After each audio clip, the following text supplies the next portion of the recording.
Hey folks, this is Rich over at TVP Live with another quick tips tutorial brought to you by Adobe Photoshop Elements Tutorial Group.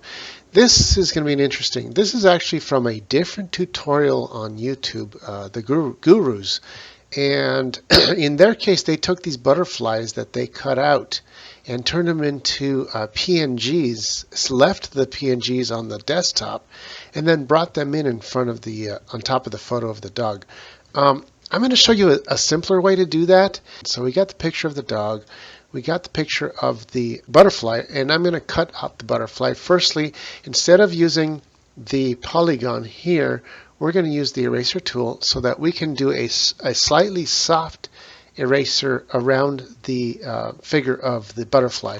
Now I've just started that and I can show you. I'll zoom in here. So I'm going to continue my erase around the butterfly like this. And I'm doing click, I hold shift down, I come down and click. Click, hold shift down and click. It's kind of like a poor man's way of using the polygon tool. And what I'm doing is I'm slightly cutting in, because if any of that yellow or background shows up, it's going to show up in the photo as a false edging on the butterfly, making it look fake. So we want to make sure that we go ahead and cut just a tiny bit in. And I could also do it by hand just like this. I don't have to do shift click.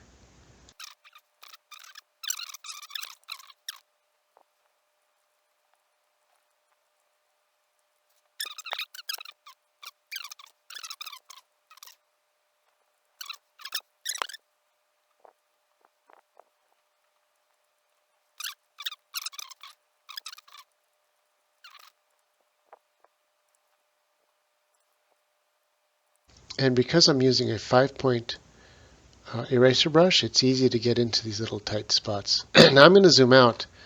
So as you can see in the Gurus tutorial, they cut this out using the polygon tool, which closed the whole loop.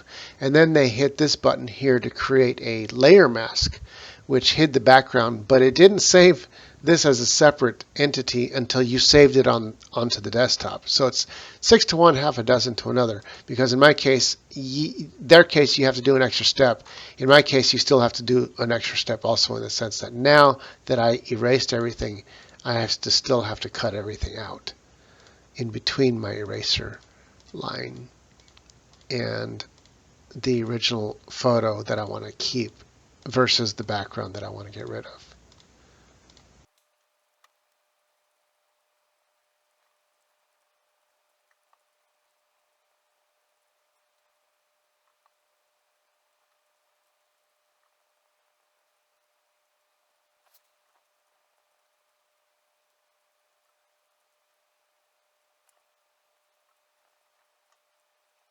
Once again, as we get towards the end here, I'm going to double click. That will close the loop of the polygon. I'm going to zoom out. And at this point, I could click here to create a layer mask, but then you have to save it as a PNG and bring it in. Instead of doing that, what I choose to do is to just simply delete what I don't want from this photo permanently instead of creating a layer. So I'm going to, and I want to delete the background of the image behind, on the outside of the line that I just created with the polygon. So in order to choose the portion on the outside, I right click in the middle of my object that I want to keep and I hit select inverse. That will select everything else besides what I chose.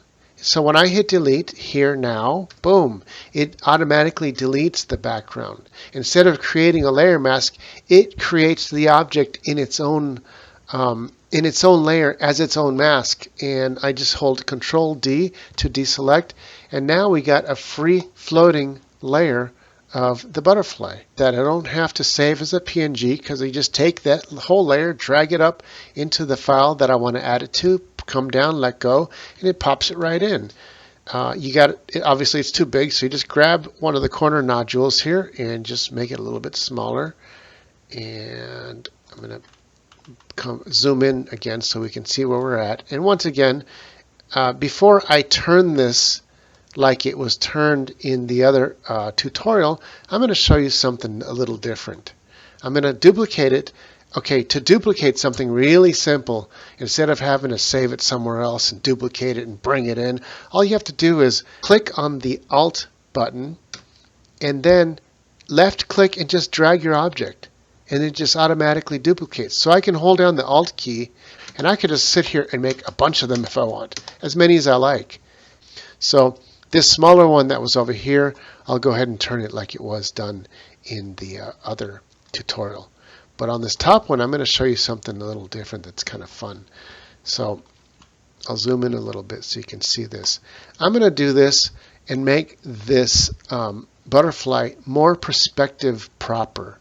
Instead of just turning it like this, I'm going to give it dimension. So I'm going to go up here to Image, Transform, to Distort.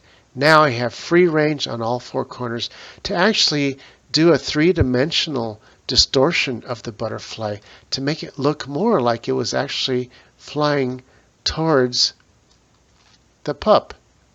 And if it really was, the perspective of it would have been more like this, right? If it was going, that's what it would look like, right? Not a flat image like this one. This one's flat. It would be distorted where the portion closer to you would be bigger. So we use that in order to create distortion. One more thing. This is going to be kind of fake looking, but it'll help a little bit. I'm going to right click, edit layer style. Let me pull this in so you can view it. I'm going to do a little drop shadow and bring the sunlight over to the upper left. I'm going to make the shadow really big at first. Then I'm going to soften it big time. Then bring it a little closer. Now I just lessen the shadow almost all the way.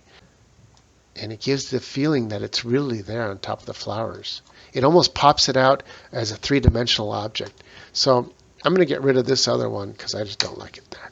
And leave you with this butterfly that looks like it's flying up to the dogs. It has a lower shadow and it looks like it's three-dimensionally popping out in front of you.